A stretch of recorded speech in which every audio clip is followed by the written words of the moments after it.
Okay, we're live. Hi, this is William Ramsey. Welcome to William Ramsey Investigates. On today's show, I have a very special guest. Her name is Dr. Ada Ferrer, and she has just published a book on September 7th, 2021. Title of the book is Cuba, An American History. It has excellent reviews on Amazon, well-deserved, and a really fascinating book. I learned so much about Cuban history and really how it is affected by the U.S. So we can talk more about that. But Dr. Ferrer is the Julius Silver Professor of History and Latin American and Caribbean History at New York University. She is the beneficiary of a 2018 Guggenheim Fellowship. She also has won many book prizes. One is the 2015 Frederick Douglass Book Prize for the best book on slavery, and also another prize from the 2015 Frederick Catt Prize for the best book in Latin American history, and also the 2015 Wesley Logan Prize for the best book on the African diaspora from the AHA. So she's won many prizes for her books. Some of the earlier titles, one from 2005 is Insurgent Cuba, Race, Nation, and Revolution, 1868 to 1898. And also in 2014, Freedom's Mirror, Cuba and Haiti in the Age of Revolution. But again, we're going to talk about this book she just published. Again, title is Cuba, An American History. So Dr. Ferrer, are you there? I'm here. Thanks for having me. Awesome. Well, thanks for agreeing to the interview. For people who might not have heard your background, can you talk about your personal life and your academic career and what led you to write this fascinating book, Cuba, An American History? Sure. Well, I was born in Cuba, and my mother and I left in 1963. And I grew up in a place that was mostly Cuban immigrants, Cuban refugees. And so I grew up hearing stories about Cuba all the time, living with the reality of family separation. My mother had left my brother behind on the island. And, it was an obsession for a lot of people around me. So I kind of began to share that obsession and became interested in understanding it. What was this place where I had been born, but couldn't remember? And so in 1990, I went back to the island for the first time. And I met my family, I saw where I was born, and I began doing research in libraries and archives on Cuban history. And so since 1990, I've been traveling back almost every year, sometimes more than once a year, and always doing all those things. Most of my, the day-to-day, Monday through Friday, is usually sitting in an archive or a library, looking through old documents. And then on weekends or evenings, I see family and friends I've made over the years. So I've come to know the island well as, in a way as a kind of, as part of who I am, but then I've also come to know it well as an object of study. And I think it has a fascinating history for many reasons. One reason is the links to the US, which you alluded to in passing. And I wrote this book now, in part because I feel like Americans don't know this history, and they don't know how much of a shared history the two countries have. And I think, policy policy, diplomacy, travel, everything works better when people are better informed. I would definitely agree with that. And I agree that a lot of Americans don't know this past history of Cuba and how much the U.S. has really eyed Cuba, and how they've cross-fertilized, the peoples and culture have cross-fertilized each other. I don't know if they know how much so to such a degree. Can you talk about really what the beginnings of Cuba, the Spanish kind of, and going back to Christopher Columbus, and how Cuba developed as an independent entity? Yeah. So Cuba, as you said, was a Spanish colony. Columbus landed there for the first time in 1492 and encountered a fascinating indigenous culture. We came to call those people the Taínos, and the majority of them died as a result of the conquest, but parts of their culture survived, the language, some of the music, and so on. And for a long time in the colonial period, because the Spanish began in the Caribbean, but then they went on to places like Mexico and the Andes, which had large, very organized indigenous empires, and which had plentiful supplies of gold and silver. So the Spanish focused on those places because they could get, more profit from them. And Cuba became, in some ways, a kind of backwater. People preferred to go to wealthier, richer places. So Havana in particular, which sits right where the Gulf Stream kind of gathers, became a place that the Spanish used as a kind of home for treasure fleets. So all those ships, the Spanish Armada that would, go back and forth carrying gold and silver, all of them met in Havana and then did the transatlantic journey together. So Havana from the start, and Cuba from the start, became kind of a place oriented outwards, a place meant to serve the colony, meant to serve the metropole Spain.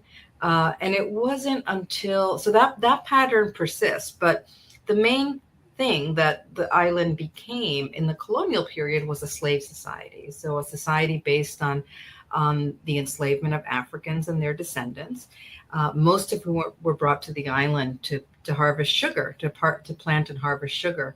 So, and that, that characteristic of the island it took shape really at the end of the 18th century and the 19th century.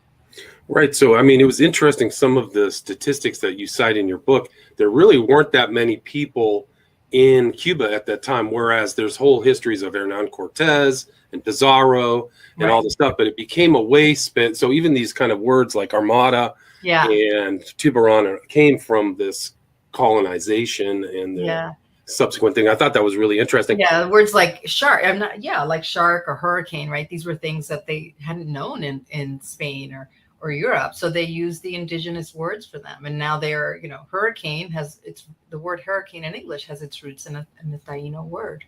So yeah, and I thought that was one great aspect of your book, is like you emphasize that there were indigenous people here. Maybe some of the other histories of this time did not acknowledge or emphasize them as much as you did. So I credit you for that. But can you talk about how from Havana and this area, how the kind of growth in the sugar industry and the slave trade grew in Cuba? Yeah. Well, sugar was there from the start. Columbus had brought a sugarcane cutting on, I think it was his second voyage to the New World. So there's evidence of sugar from that time. But it really takes off, as I said, at the end of the 18th century. And one of the major reasons it does so then is what we know of as the Haitian Revolution. So the Haitian Revolution occurred in the French colony of Saint-Domingue, which is very close. It's the island that today has Haiti and the Dominican Republic.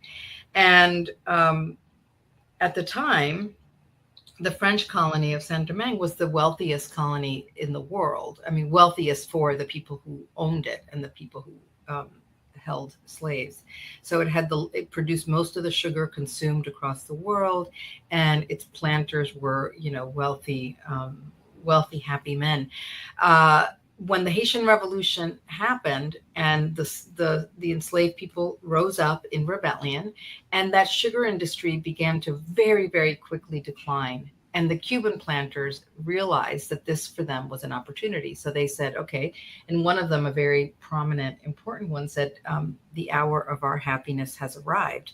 And so they set about winning concessions from the Spanish crown and really developing what became then the most important sugar industry in the world in the 19th century. And it's at that point that the arrival of Africans from in the holds of slave vessels really took off as well. So that happened as a direct response to the Haitian Revolution. Right. And that also was kind of one of the earlier ties with the colonies, or kind of America, early U.S., where they were involved in that slave trade, bringing some of these African slaves to Cuba. And I think you point out in your book, like, there was always an acknowledgement among the Cubans, maybe the Spaniard Cubans, of Haiti and their relations. And it started very early, the race relations in Cuba and how many African Americans there were. So they were always kind of concerned about something of what happened in Haiti and Cuba could happen in Cuba, correct?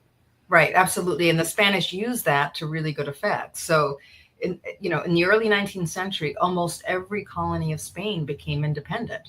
So you look at Mexico, Peru, Argentina, they all became independent in the 1820s mostly, and Cuba didn't. And one reason was that the planters, the elite planters, didn't want to risk a revolution as it happened in Haiti. So they decided to stick with Spain.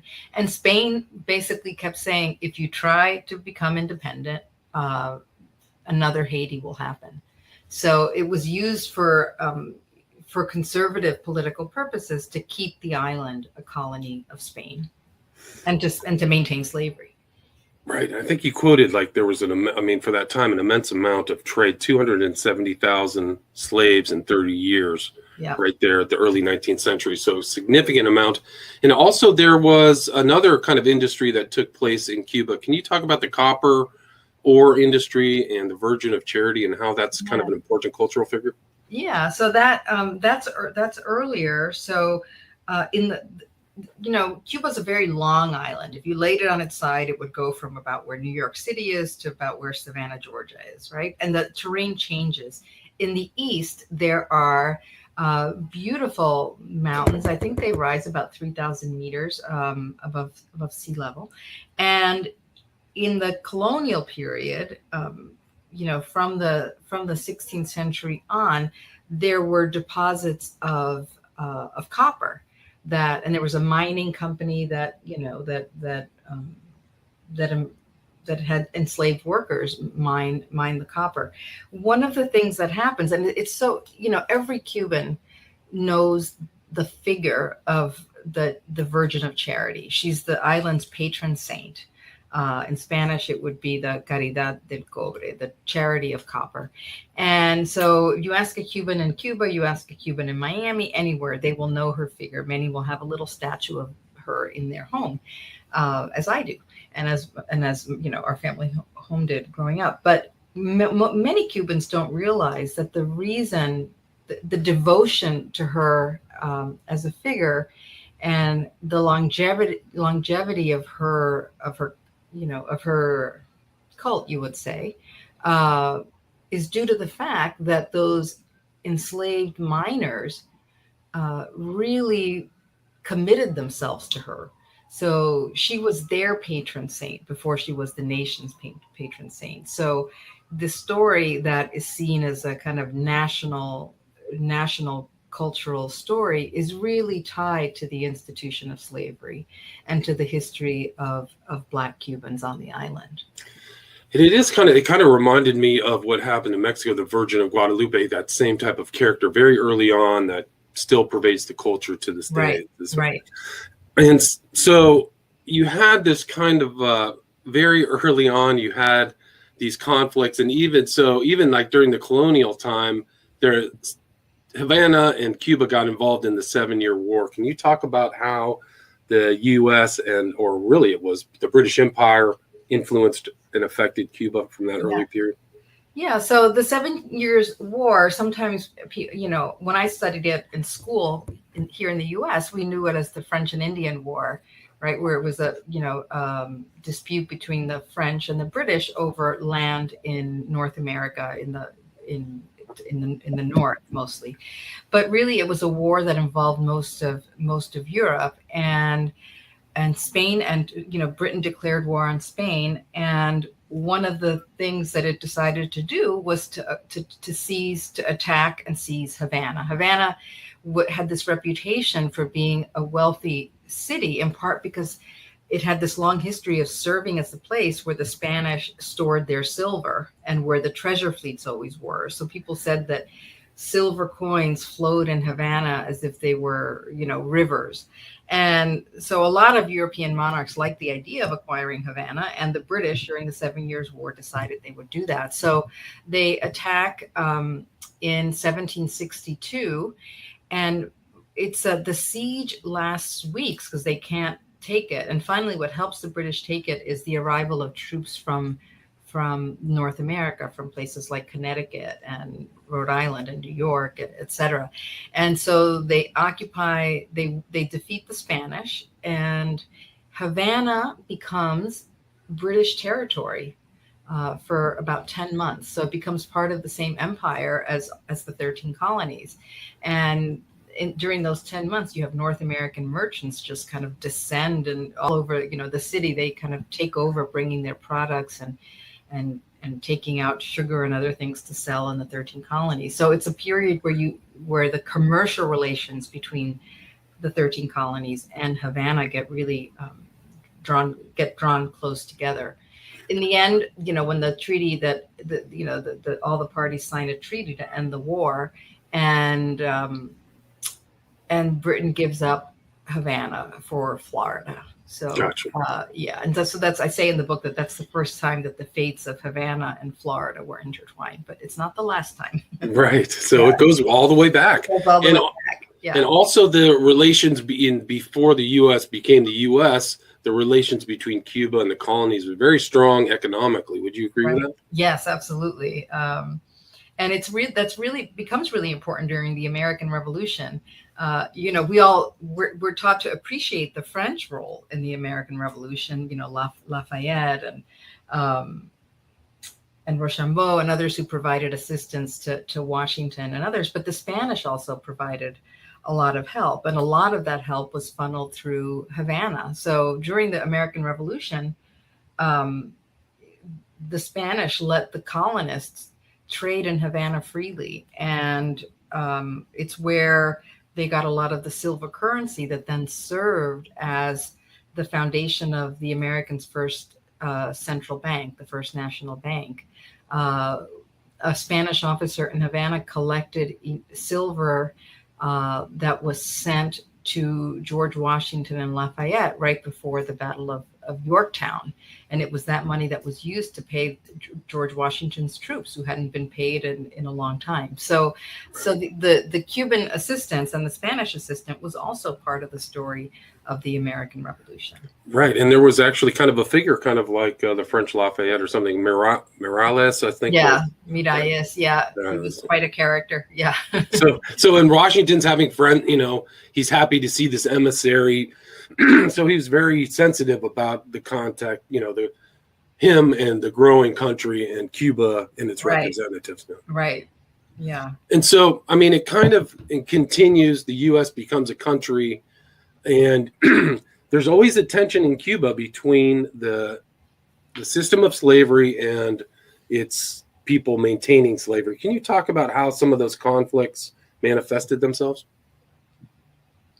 Yeah. So, slavery is was a powerful and profitable institution.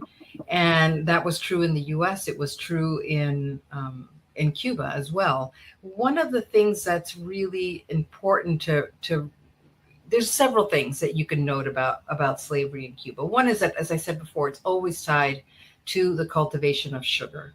So you can follow, for instance, the rise of sugar in Cuba, and you can see the deforestation of the island follow. So the sugar boom first happens around Havana, in the hinterland around Havana, and little by little it goes eastward, and you see the forests fall all the way. So it's a way of kind of tracing Cuban history. And with each region sugar enters, you can see a different relationship with the U.S. So, for example, one of the most interesting places is east of Havana, the province of Matanzas. It's also a city, Matanzas, and next door is a city called Cárdenas. In the 19th century, those cities had so many American plantation owners. So there were Americans there who owned plantations, who the Americans provided the sugar equipment that processed the raw sugar cane.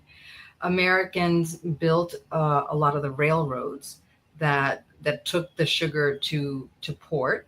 And as you mentioned before, Americans were involved in the illegal slave trade that brought, captive laborers to work the sugar. And that, so many things. I feel like that region is kind of just exemplifies the growing links between Cuba and the U.S. in that mid-19th century period, and it shows the extent to which the link was built on slavery. So, for example, I have there's one figure. His name was James DeWolf. He was a wealthy U.S. senator from Rhode Island, and he was also he was a slave trader, or he had been a slave trader, and he and his family owned 4 plantations in Cuba. And then he used the profits from those plantations to invest in other industries, and in back home, in the Northeast. So that's one example. There's a U.S. vice president. This is one of my favorite stories in the book. There's a U.S. vice president, William Rufus King, who was vice president to Franklin Pierce, elected in 1853. And he actually took his oath of office on a Cuban sugar plantation in the middle of harvest season. So he became U.S. vice president while he stood on a Cuban sugar plantation. I mean, it's just remarkable. I read that the first time and couldn't believe it. I had to read it and reread it and reread it to make sure that it was true. But it's kind of a symbol of how closely intertwined those systems were. And it's also a sign of the fact that the U.S. and U.S. leaders always had this political interest in Cuba and in the possibility of acquiring Cuba and making it part of the U.S. Right. So Adams, and you state in your book, Adams and Jefferson are talking about it, saying that it would be a good addition. But it was also curious to me, too, is that the Cuban elite also at that time had a desire to become part of the new U.S. Is that true? Yeah. Yes, absolutely. So, Adams and Jefferson and Madison, Monroe, they clearly did. And they would talk about how acquiring Cuba would help them kind of fill out the true destiny of the new American nation. They thought it would help protect their commerce, establish their power in a wider world, etc. In terms of the Cuban elite was always tied to slavery and sugar. And they saw, Spain was weakening. Spain had already lost the rest of its colonies in South America. And they thought of Spain as weak in 2 ways. One is that they didn't trust that Spain would stand up to Britain. And Britain in this moment is becoming increasingly vigilant and militant against the slave trade. So they thought that the Spanish elite might acquiesce to Britain and really crack down on the slave trade and on slavery. And the elite, the Cuban elite, feared that. So they saw the U.S. as kind of a possible savior because the U.S. was increasingly powerful and it was completely committed to slavery. So they thought, in a sense, that they could protect their investments, their stake in slavery and sugar by allying themselves with the U.S. Right. So you saw, this kind of view. People are in exile in New York City at that time. I think it was Felix Varela, or it's one of these early people, even before Martí, was still influencing people in the U.S. about Cuba at that time. But can you talk about how the Monroe Doctrine kind of influenced the relations between Cuba and the U.S.? Yeah. Well, the Monroe Doctrine became U.S. policy in 1823. And the basic idea behind it is that the U.S. was stating for the world that no European power could colonize or recolonize Latin America. So basically, it's a way of kind of declaring the hemisphere free of any European colonization. But the Monroe Doctrine also recognized that, places like, there were a few places that were still European colonies, namely Cuba and Puerto Rico. So the policy basically said, no, that's fine. We're not going to kick Spain out, but no one else can come in and take those places. So what it did is it in theory, it kept Europe out of Latin America and out of Cuba, but really it was designed as a policy meant to keep meant to check British influence and British power in the hemisphere. And in the case of Cuba, that's what they most feared. The American leaders did not think that Cubans could win their own independence, Or they thought if Cubans managed to win their own independence, the elite would likely ally with the US. So what the Americans feared was that the British would take Cuba and then end the slave trade and eventually end slavery. And then they would lose, then the US would lose those connections, which they didn't want to do. And you devote one chapter, torture plots, to kind of this growing resistance by African slaves. Can you talk about how that was addressed by the Cuban elite, and how kind of like you talked about earlier, some of these English or UK influenced people also were trying to motivate to overthrow slavery? Yeah.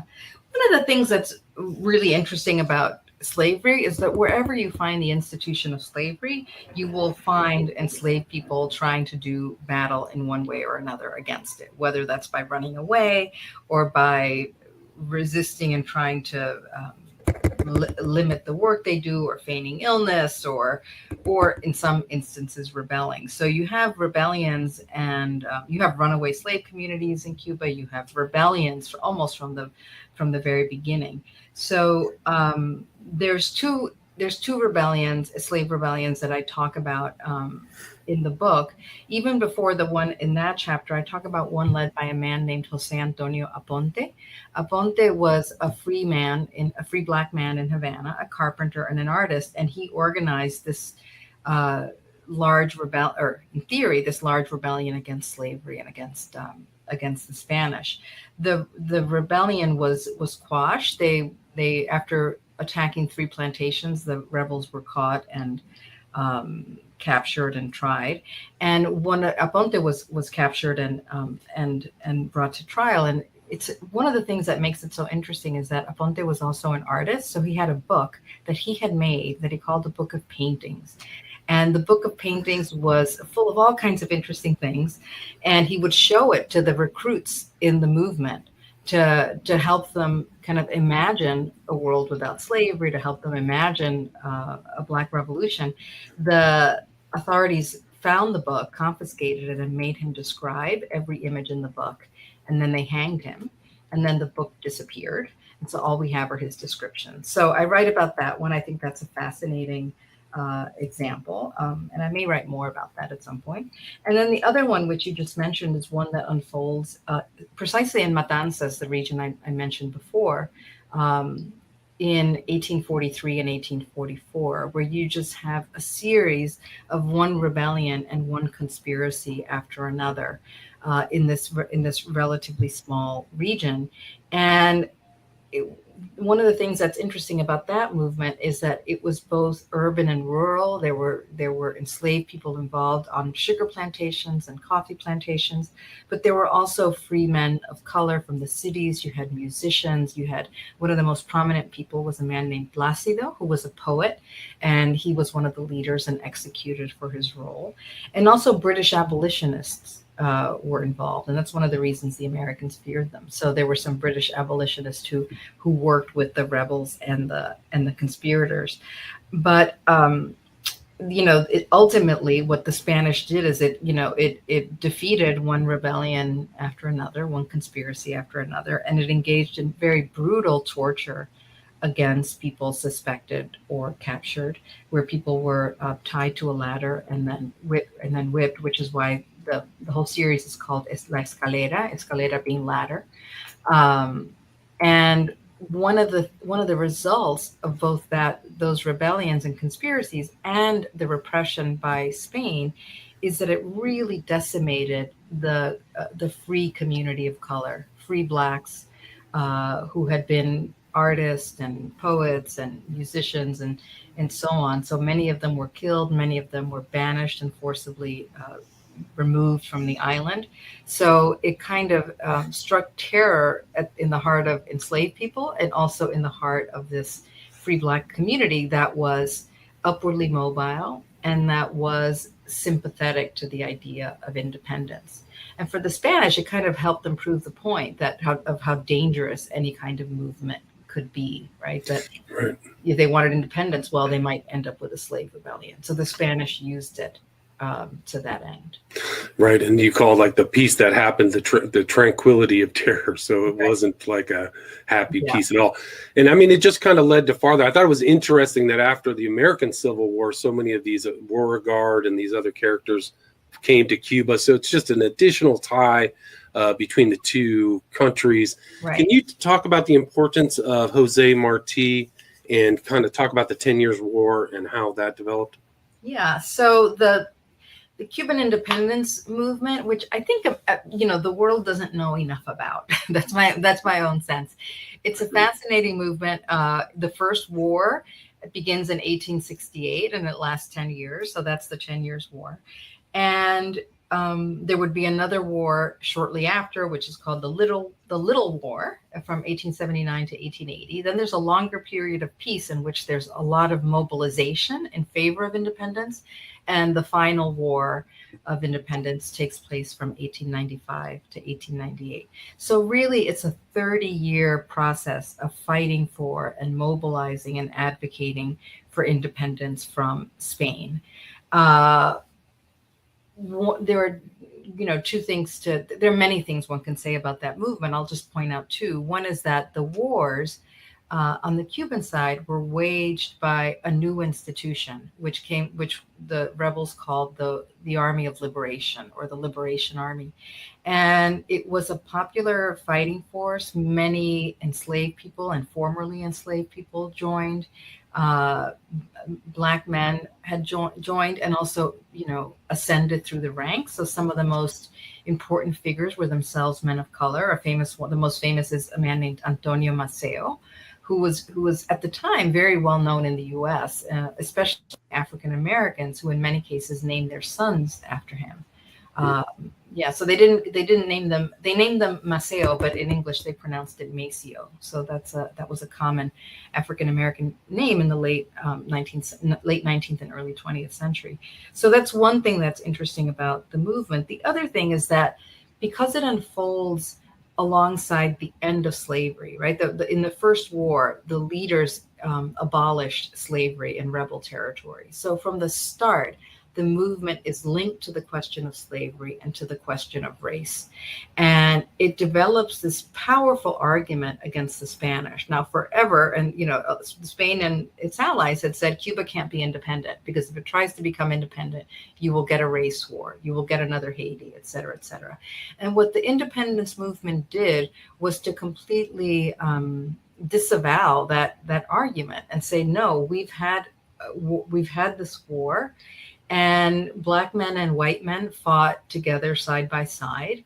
And the republic we are building will not have slavery, and it will stand against racial warfare and racial inequality and discrimination, et cetera. So it developed a language that of racial equality and anti-racism that was very novel and powerful in a society that was only, 9 years past slavery. Slavery ended in Cuba in 1886. So that was really interesting. And one of the figures who most espoused these ideas was the figure of Jose Marti, who you just asked me about. And Jose Marti was the son of, he was white, he was the son of Spaniards. He was arrested by the Spanish early on in the 10 Years' War and exiled to Spain. He came back briefly, but then, was arrested again. He realized there was no way for him to live in Cuba, that he would be arrested and likely executed. So he did what so many other people did when they're seeking refuge. He came to the US and he came to New York City. And so he lived more of his adult life in New York City than anywhere else. And right, like 15 years, right? Yeah, because he died, in 1895 in the first war. So he didn't have a long adult life, and most of it, more of it was lived here in New York, which is where I am, than in Cuba. And he's a fascinating figure. He's, he made a living here as a writer, as a clerk. He used to write scenes about American life that he would publish in newspapers across Latin America. And he would write about everything. He would write about, he went to a graduation at Vassar College and described what it was like for an elite institution to graduate only women. He would describe a lynching in really powerful, unforgettable ways. He described immigrants arriving in Castle Island. So he was basically a chronicler of life in the U.S. But he wrote in Spanish, so he chronicled the U.S. for people in Latin America. And he founded a political party in favor of Cuban and Puerto Rican independence. And that was what he was most devoted to, was the independence of Cuba. And he saw and he talked about what he thought an independent Cuba would be. And he talked about that Cuba in radically egalitarian terms. So he talked about racial equality, about class equality. And he also talked about the power of the U.S. And he, in one of the last letters, in letters and in essays he published, he would talk about how the U.S. was becoming more powerful, that the U.S., he said, disdained Latin America, and that Latin America had to be careful about the U.S. extending its hold over Latin America. So he imagined Cuban independence, and he called it a revolution for the world. And I think he called it that because he thought it would bring two really important things potentially to the world. One was a model of kind of racial equality in a former slave society, and the other one was that it would serve as a check on U.S. ambitions in regard to Latin America. Right, and he used the term kind of "our America," but it was more of kind of Latino or Spanish or even Cuban kind of perception of that, not having the U.S. And he used terms that were kind of unpleasant, like the U.S. kind of saw Cuban as kind of a victim possibly, and I think they used terms that were pretty interesting, I think, for that time. Yeah. That essay, "Our America," is one of his most anthologized essays, one of his most famous, and it's precisely that America as a term is for North America and South America. It's the whole hemisphere, but by that point it had already come to be synonymous with the U.S. In the U.S. So he wrote this essay about our America, referring to Mexico, South America, Central America. Right. So and so then he leaves for Cuba and becomes really kind of a national. He becomes really the national figure for revolution. Would you agree with that? Yeah, absolutely. Not initially in the moment, because he dies, he's killed in battle just about 2 months after he arrives, or 3 months. But so at that point, it's not till after the war ends that he becomes, the national figure, the foremost hero of Cuba. Right. And he still remains that today, both in Miami and in Havana, Right. And there was always kind of like an East-West tension in the country of Cuba. Would you agree with that? Like, you talk about this whole, this dividing fortification that they built between East-West, but there's always been some variation, like maybe the difference between Northern and Southern California. Yeah, I think that's true. Historically, in the colonial period, Western Cuba, which includes Havana, was, the one that had the most investment economically, had the most wealth, had the most power. So there's a sense in which Havana, in particular, and the West, in places like Matanzas, et cetera, was more modernized. There was more infrastructure, et cetera. So yes, that's true. The East is more mountainous, so it never had those large modern during the colonial period. It never had those large modern sugar plantations. It had kind of smaller peasant production, smaller sugar farms, coffee, etc. So, and historically, Havana has always been more powerful than the rest of the country, right? It's been the capital, so it's enjoyed more privileges and more development than other parts of the island. Right, and there's just so much more in your book. You talk about the Maine blows up, the war, the Spanish-American War, all the times of going up to World War II, then to Castro. It kind of even comes to the present right now. I think Raul Castro in April just decided to seat his head of the Communist Party. And you have that experience there from 1962 between Batista getting, I think it was Batista, right? He got kicked out by the communists. I mean, can you talk? We're kind of at 40 minutes. Yeah. Can you kind of provide a summary or what's left? What else you talk about in the book? And then, yeah. I mean, as you can probably tell, I can talk about this stuff forever. I'll just tell. I mean, one of the things about so the book covers, from before Columbus to the present, as you say. So it, it ends with with Raul Castro stepping down and with Biden getting elected and so on. But as it proceeds, the chapters are generally short. So there's, I hope, some kind of page turning momentum, and readers can just kind of, bite off little morsels at a time. So for example, I think the Bay of Pigs chapter will interest readers, and the missile crisis and so on. But in terms of a summary, I would just say that Fidel Castro's the revolution came to power in 1959 by deposing Batista, who had assumed power illegally.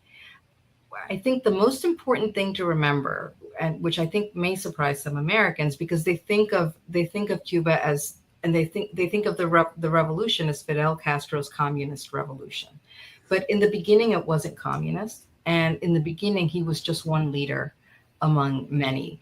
So one of the things that I try to pay attention to throughout is the way we all know what happened with Cuba. We all know that Castro is going to become really important, that the country's going to be communist, there's going to be a rift with the US and relations are going to be severed, and you're going to get things like the missile. So we all know that happens. But I try to tell it in a way that would have been experienced by people on the ground. No one in 1959, in January 59, or very few people would have imagined the outcome of all that. So I try to kind of restore some of that sense of uncertainty, of excitement, of history being made in the moment. So that's the way I write about it. The revolution does become communist. It becomes communist not as a result of one thing, but several things. One is, I think, that Castro himself was predisposed and sympathetic to that ideology. One thing is that some of the goals that he began to try to meet in the beginning, things like land reform, anti-corruption, etc., those were things that were part of mainstream Cuban political discourse for a long time. And he began delivering on them. And I think he realized that as people supported those early moves. So I think he came to realize, oh, I'm popular. They like this. I can do this. And he just kept going, because realizing that he could. It's almost like he realized, oh, I can do this, and I can do it even more, and I could do it more radically. And so he kind of took off on that path. The other thing was the miscalculation of the U.S. The U.S. was only looking at this as a question of the Cold War and what Fidel Castro was going to do vis-a-vis the U.S. and the Soviet Union.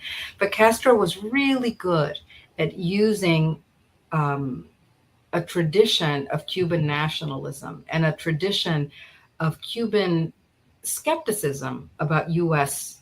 power and about U.S. intentions on the island. And he just used that to really good effect. He said they're going to invade. And then you'd have people in Congress threatening to invade, So he used that. So he used that to really good effect. And then finally, the Cold War itself, it made it really hard for Cuba to assume a position that wasn't either, as